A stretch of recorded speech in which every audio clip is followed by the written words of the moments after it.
东城 FF-110的食材切割机，用户拿过来呢，说后面冒很大的火。现在我们开机来看一下。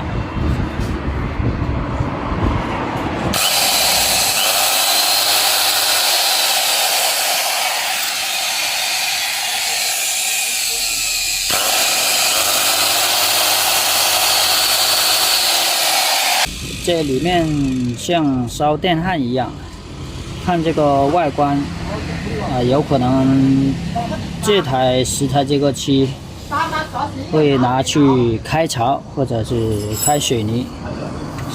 下面我们来打开看看是什么原因。这个碳砂还剩下很多。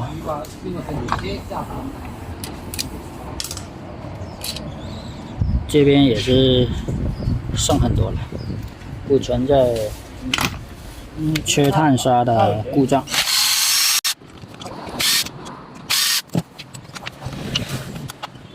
先看一下线圈，里面很多微尘，但是还行，没有烧黑。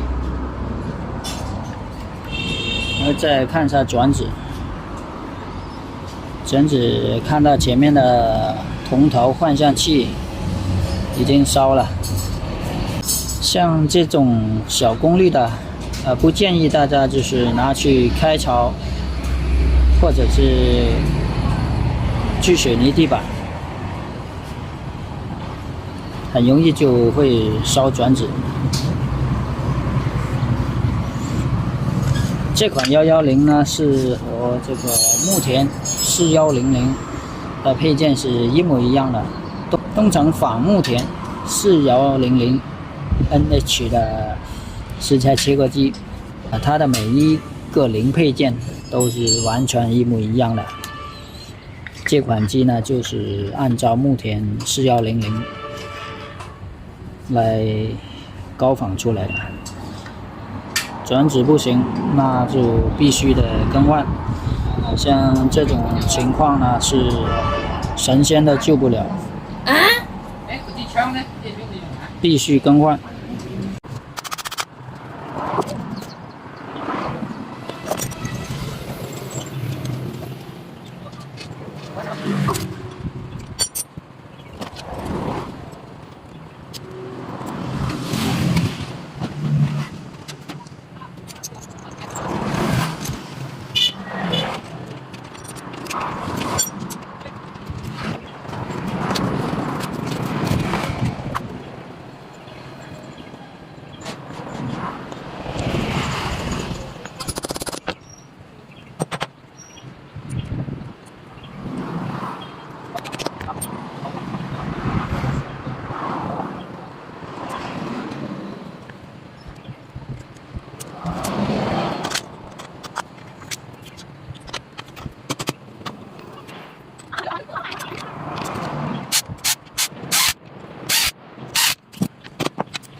好了，转子也更换好了，试机。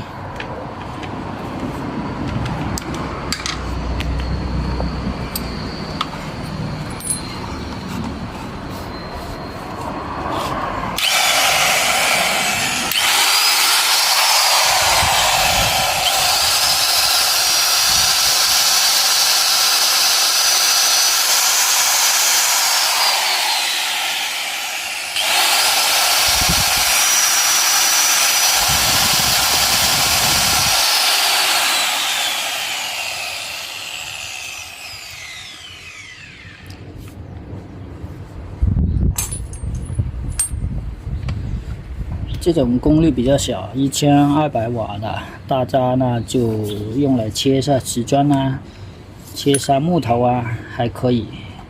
真正的拿来开槽，好像这样子开水泥，还是比较会容易烧转子的。这期的视频就到这里，谢谢大家的收看，拜拜。